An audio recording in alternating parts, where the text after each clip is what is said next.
اب وہ جس امپلیمنٹیشن کی بات کر رہے ہیں اس میں تو پھر یہ ہے نا کہ جو افسران سیاست میں رسے ہیں ان کے خلاف کارروائی کی جائے.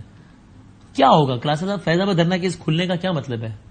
Very dangerous Times. اور اس کے کھلنے کا مطلب ایک اور بھی ہے کہ ماضی میں ہم نے دیکھا کہ ہماری اسٹیبلشمنٹ جو ہے وہ اپنے 3 اسٹار 4 اسٹار جو بھی جرنلز اگر ان پہ کیسز اگر نیب میں چلتے تھے یا عدالتوں میں بلائے جاتے تھے تو اس پہ ان کی خاصی اس پہ ریزرویشنز ہوتی تھیں اور اس پہ خاصی ریئیکشن بھی آتے ہیں. میں 2-3 مثالیں بھی دے دیتا ہوں. میں بلکہ اس وقت مجھے یاد ہے جب اس کا ISI عسکر خان کیس چل رہا تھا سپریم کورٹ میں، افتخار چودھری صاحب چلا رہے تھے، اور اس وقت کے یہ پرانے اس وقت کے نہیں سابق DG ISI general Asad Durrani صاحب اور پھر جنرل اسلم بیگ صاحب آرمی چیف صاحب کو بلایا گیا تھا اور کئی پیشیاں لگی تھیں وہاں پر. تو اس وقت بھی انہوں نے جنرل کیانی صاحب نے 1-2 بیانات دیے تھے کہ جناب گڑے مردے جو ہے نا پرانے نہ ان کو نہ اکھاڑیں.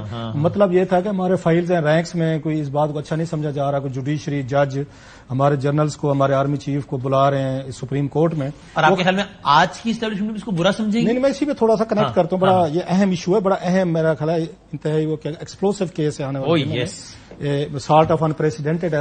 تھوڑی سی اس کے مجھے اس کا بیک گراؤنڈ بتا دوں. جی.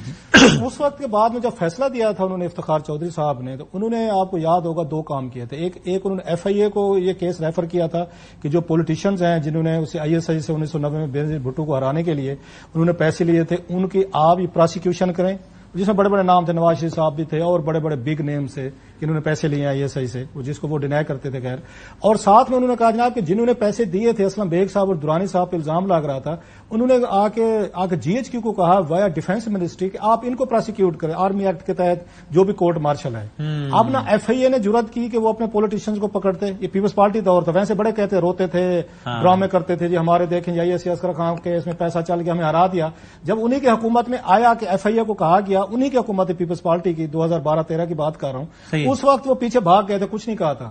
اور same happened in the case of وہاں GHQ میں بھی اس کو ٹچ نہیں کیا گیا تھا، اس کو کوئی پروسیکیوشن نہیں. کیوں کہ وہ اس چیز کو اچھا نہیں سمجھ رہے تھے. ایسے نیب میں بہت سارے کیسز تھے، میں 3-4 نام بھی بتا سکتا ہوں جن پہ ریئیکشن تھا. لیکن اب کی دفعہ لگتا ہے کہ ٹرینڈ از بینگ ریورسڈ. اگر یہ چیزیں، اور فیصل واڈر صاحب is very close to the people who matter. اچھا، وہ اس بات کو ہمیشہ کہتے بھی ہیں اور ان کو پتہ بھی تھا کہ آربیٹریشن کرانی ہو، کوئی بات یار دوست مشکل میں ہو تو سارے انہیں سے رابطہ کرتے ہیں کہ بھائی جان کوئی ہماری بیٹھ کے بات. اور فیصل واڈر صاحب گفتگو کا آغاز ان الفاظ سے کرتے ہیں آج کہ اس ملک کے 2 چیف جسٹس، دو ہیروز ہیں، ایک چیف جسٹس آف پاکستان ہے، ایک آرمی چیف ہے. سو اگر وہ یہ بات کہہ رہے ہیں، مطلب آپ اور میں یہ بات نہیں کہہ سکتے تھے ٹو بی فیئر.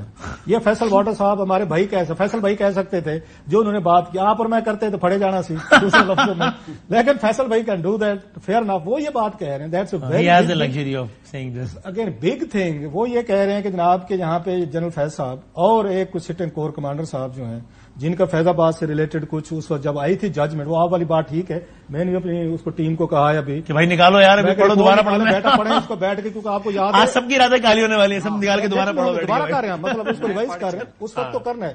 سو اس کا مطلب یہ ہے کہ ہماری اسٹیبلشمنٹ فائنلی تیار ہو گئی ہے کہ اگر ہمارے اندر ایسے لوگ تھے جو اس طرح کے ایلیمنٹس کو نان اسٹیٹ ایکٹرز کو پروموٹ کر رہے تھے، ان کو پروٹیکٹ کر رہے تھے، پولیٹیکل حکومتوں کے خلاف یوز کر رہے تھے، فتوے لے رہے تھے اور دھرنے دلوا رہے تھے، ویلنس کروا رہے تھے، تو جیسے سیاستدانوں کا احتساب ہو سکتا ہے، سویلینز کا ہو سکتا ہے، ہم صحافیوں کا ہو سکتا ہے، تو پھر آپ کے 3 اسٹارز ہیں، 4 اسٹارز ہیں، پھر ان کو بھی کیا جائے. میرا خیال ہے یہ وہ کریڈیبلٹی ہے جس کا وہ شاید سہارا لے کر باقی تمام لوگوں کے ساتھ، اس میں میرال خان صاحب کا بھی صاحب ذرا ٹرائل چلنا ہے. پھر کل کو کہا جائے گا کہ جناب اگر ہم اپنے سابق DG ISI کو سزائیں دے سکتے ہیں تو پھر اپنے سٹنگ کور کمانڈر کو دے سکتے ہیں، تو پھر خان صاحب سیفر کیس میں یا 9 مئی کے کیس میں پھر آپ کو کیوں نہیں دی جا سکتی؟ مجھے ایک چھوٹا بریک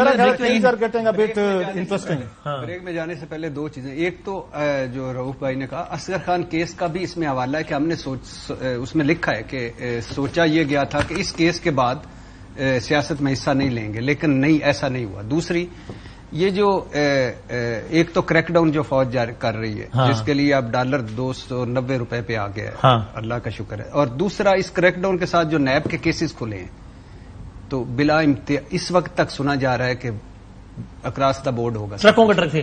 ایک بریک لیتے ہیں، بس بریک کے بعد ہم ایک اور ذرا چھوٹی سی کے ساتھ کریں گے. اس معصومانہ سوال کے ساتھ بھی چھوڑتے ہیں کہ پھر بات پھر آگے نہیں بڑھ جائے گی کیا؟ یعنی کہ اگر فیض آباد دھرنا کیس میں تو پھر یہ بات بھی ہوئی ہے نا کہ جناب پاکستان کا کانسٹیٹیوشن پروہیبٹ کرتا ہے آرم فورسز کے ممبران کو کہ وہ کسی بھی قسم کی سیاسی ایکٹیویٹی میں ملوث ہوں یا سپورٹ کرے کسی پولیٹیکل پارٹی کو یا کسی انڈیویجول کو. اور حکومت پاکستان کو منسٹری آف ڈیفنس کے ذریعے اور ریسپیکٹو جو چیفز ہیں آرمی کے، نیوی کے، ایئر فورس کے، ان کو ہم ڈائریکٹ کرتے ہیں کہ ایکشن لیں ان افراد کے خلاف. تو پھر تو یہ بات نہیں ہوگا کہ اگر آج بھی کوئی سیاست میں ملوث ہے تو اس کے خلاف ایکشن پر کیا مطلب پھر بات رکے گی، کیا کیسے رکے گی پھر؟